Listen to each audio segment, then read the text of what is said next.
objet nombre, SCP-100. Jubilé de la décharge de Joey le Jamaïcain. Classe Euclide. Procédure de confinement spéciale, SCP-100 doit être placé sous le contrôle de 6 gardes patrouillant à l'intérieur du périmètre délimité par les barrières et de 2 gardes dédiés à la surveillance de l'intérieur et de l'extérieur des 2 entrepôts et du bâtiment résidentiel. Des roulements devant être instaurés toutes les 3 heures. Tout membre du personnel découvert au sein de SCP-100 sans autorisation doit être incarcéré en vue d'un interrogatoire suivi de l'administration d'amnésiques et d'une remise en liberté. 3 gardes doivent demeurer postés à l'intérieur du magasin de devanture de SCP-100. Un système de roulement devant s'effectuer toutes les 8 heures.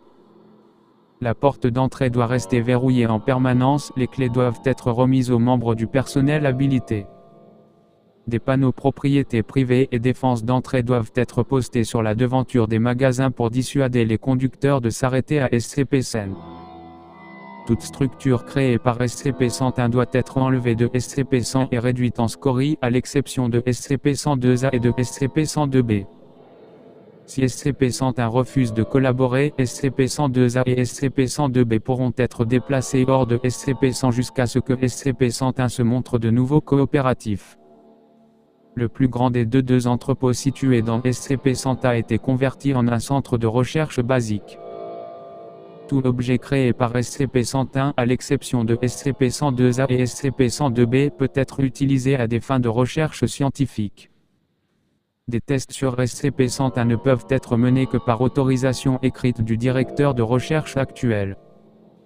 Description: SCP-100 est une casse de voiture abandonnée à 80 km en Californie du Sud, connue sous le nom de le Jubilé du Jardin de Joey le Jamaïcain.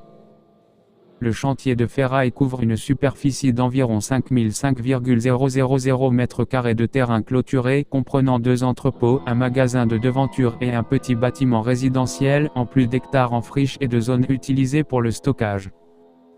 SCP-100 contient approximativement 1501,500 véhicules, certains compactés et d'autres non, ainsi qu'autour des 1401,400 kg de pièces détachées, estimées valoir environ $5,000 3,870. Les effets anormaux de SCP-100 se manifestent à travers SCP-101 et ses créations, en incluant SCP-102A et SCP-102B. Si SCP-101 ou l'un de ces objets quitte le périmètre clôturé de SCP-100, il perd son autonomie, restant inerte jusqu'à sa réintroduction au sein de l'espace de confinement. SCP-101 est une construction humanoïde autonome, douée de conscience, qui se compose majoritairement de tuyauteries de cuivre, de fils de cuivre non isolés et de boîtes d'aluminium. SCP-101 n'est pas capable d'établir une communication écrite ou verbale, cependant, il est capable de communiquer en faisant usage d'un langage des signes rudimentaire. SCP-101 n'éprouve qu'un très faible intérêt pour toute conversation ne portant pas sur son commerce, et les informations qu'il nous a procurées sont très minces. SCP-101 semble posséder un certain talent en matière de travaux manuels, démontrant la capacité d'user d'outils tels que des soudeuses à arc, des perceuses et des scies à moteur, ainsi que de machinerie lourde, comme un compresseur à véhicule et un chariot élévateur. SCP-101 possède la capacité de créer des structures autonomes lui étant semblables, en utilisant les matériaux disponibles dans SCP-100. SCP-101 a tendance à créer 4 animaux spécifiques: des iguanes, des crocodiles, des tortues, et des flamants roses. Cependant, SCP-101 a déjà créé d'autres espèces, comme des animaux domestiques.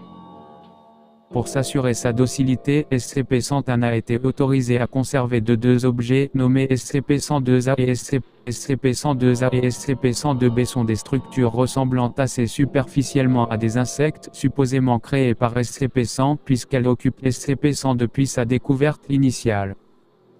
Les noms Raymond et Béatrice sont incrustés dans la carrosserie arrière de SCP-102A et de SCP-102B, respectivement. Il semble jouer à la fois le rôle de compagnon et de gardien de SCP-100 puisqu'il patrouille au sein de son périmètre, sauf durant leurs instants d'interaction avec SCP-101. SCP-101 semble suivre une routine rituelle, répétant les mêmes actions chaque jour. De 8h à 15h, SCP-101 pénètre dans la devanture de SCP-100 et s'assoit derrière le comptoir et tente de négocier avec les humains se trouvant à l'intérieur du magasin. Occasionnellement, SCP-101 retourne dans la casse de manière prématurée pour une raison inconnue. De 15h à 16h, SCP-101 interagit avec SCP-102A et SCP-102B en communiquant via l'usage de vagues mouvements de bras et de mains. Ces interactions consistent en un toilettage, des réparations et des activités similaires à celles de va chercher et cache-cache. De 16h à 20h, SCP-101 accomplit diverses tâches, entre autres faire le bilan des matériaux présents au sein de SCP-100, le nettoyage et la maintenance des outils et de la machinerie lourde, ainsi que le nettoyage de l'intérieur et de l'extérieur des bâtiments présents dans SCP-100.de. 20h à 0h, SCP-101 s'adonne à ce qui sont supposés être divers loisirs, allant du rangement à la création de nouvelles structures, parfois des interactions avec SCP-102A et SCP-102B et des patrouilles dans l'espace de SCP-100.de. 0h à 8h, SCP-101 pénètre dans le bâtiment résidentiel, où il demeure assis à un bureau durant l'intégralité de cet intervalle de temps. Dans le cas où un humain s'introduirait dans le magasin de devanture de SCP-100 pendant la tranche horaire durant laquelle SCP-101 est assis derrière le comptoir, SCP-101 tentera de marchander avec lui, ayant recours à une grande variété de gestes pour se faire comprendre. La plupart des tentatives de marchandage de SCP-101 visent à vendre des pièces détachées, ses propres créations, ou à offrir des services de réparation. Cependant, il a déjà tenté d'acheter des pièces détachées.